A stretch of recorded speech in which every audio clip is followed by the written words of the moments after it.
طالما أشكو غرامي يا نور الوجود. Assalamualaikum warahmatullahi wabarakatuh. Waalaikumsalam warahmatullahi wabarakatuh. Izin bertanya, Bu, ini tentang kita sering mendengar tentang barokah, di mana kita sering mendengar kami ini tentang semoga mendapatkan barokah ilmu, barokah rezeki, atau barokahnya para ulama. Nah, barokah sendiri itu apa sih, Bu? Dan bagaimana ataupun ciri-ciri orang yang mendapatkan barokah tersebut? Mungkin itu sendiri. Terima kasih. Waalaikumsalam warahmatullahi wabarakatuh. Para ulama mendefinisikan barokah itu umumnya para ulama dengan istilah ziyadatul khair, bertambah kebaikan, dan juga wa nuqsanus syarri, dan berkurangnya keburukan. Ya, nuqsanus syarri, ziyadatul khairi wa nuqsanus syarri, bertambahnya kebaikan dan berkurangnya keburukan. Itu yang disebut dengan barokah. Jadi keberkahan tidak bisa disubstansikan hanya sebatas ukuran fisik. Contoh, bertambah kebaikan berupa harta. Fisiknya harta mungkin bisa bertambah, tapi belum tentu itu barokah. Kemudian umur bisa bertambah, artinya bertambah ketika tahun ini kita hidup sampai tahun depan, sesungguhnya berkurang. Tapi umum manusia berkata tambah umur, artinya semakin tua, semakin bertambah tua, semakin bertambah tua.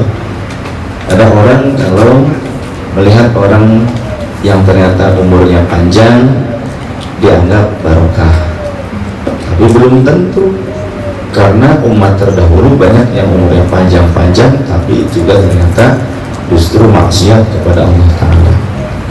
Dan kita banyak menyaksikan orang-orang seperti itu juga di zaman kita, orang yang bertambah umurnya tapi tidak bertambah amalnya, maka itu bukan barokah. Ada juga ilmu bisa bertambah, tapi belum tentu bertambahnya ilmu ini manfaat.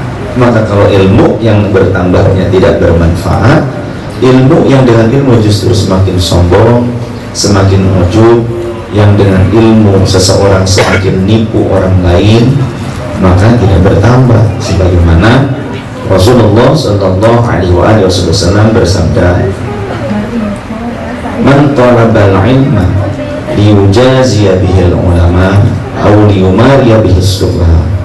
Siapa orang yang mencari ilmu tapi tujuannya untuk merasa supaya melampaui para ulama pada masanya, dia supaya lebih hebat dibandingkan orang-orang alim yang lainnya, aw liyumariya bihis sufaha, atau untuk menipu orang-orang bodoh, orang-orang awam, ditipu atas nama jargon kembali kepada Al-Quran dan Sunnah, padahal ternyata justru dikikis daripada pemahaman terhadap Quran dan Sunnah, malah justru ingkarul Quran dan ingkarul Sunnah.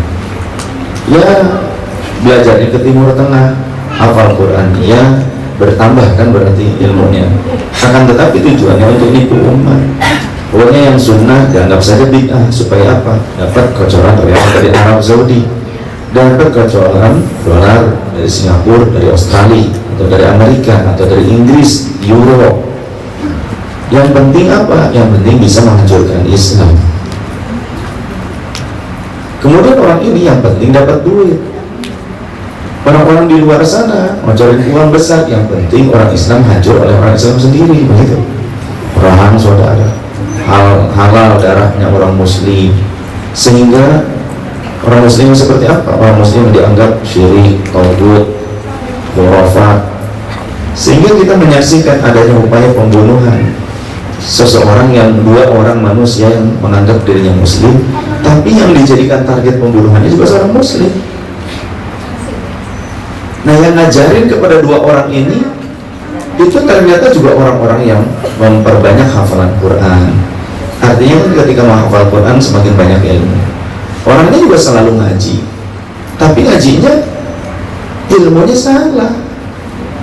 Jadi bukan semakin banyak ilmu semakin tawadhu, bukan semakin banyak ilmu semakin taat dan takwa, semakin pintar merasa, tapi ini malah merasa pintar. Jadi pintarlah merasa, bukan merasa pintar. Jadi mengaji itu tujuannya bukan untuk merasa pintar, tapi pintar merasa. Pintar merasa, introspeksi diri, betul. Nah, ketika dengan mengaji semakin merasa pintar, maka seperti itu, baru mengaji sedikit tapi menghalalkan darah saudara muslim, baru mengaji sedikit membidah-bidahkan yang sunnah, mengharam-haramkan yang sunnah, mensyirik-syirikan yang sunnah. Nah, itu bertambah ilmu tapi tidak barokah. Ilmunya ya mungkin bertambah walaupun dia kuliah di Timur Tengah, jadi LC, MA, doktor, jadi sarjana, tapi tidak lebih baik.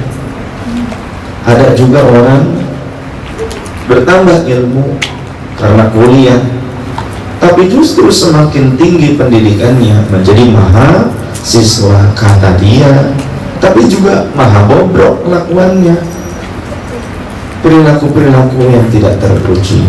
Maka itu berarti tidak berkah, walaupun titelnya disandang dengan titel yang tinggi. Tapi santri banyak yang tidak punya titel, tapi mereka juga belajar di pesantren. Namun mereka semakin nambah ilmu, semakin tawadhu, semakin takwa, semakin bersahaja. Nah, jadi bertambah yang dimaksud kebaikan itu adalah bertambahnya sesuatu yang bisa lebih mengantarkannya pada ketakwaan, lebih syukuran lagi. Harta bertambah tapi banyak berderma. Kemudian semakin banyak ilmu tapi semakin banyak pengabdian kepada masyarakat, mengabdikan ilmunya. Semakin banyak ilmu, semakin banyak upaya dia untuk menghilangkan kebodohan-kebodohan di masyarakat, di umat. Semakin banyak ilmu, semakin dia memberitahu kepada orang mana yang baik, mana yang buruk. Semakin banyak ilmu, semakin dia banyak ibadah, semakin banyak bertakwa.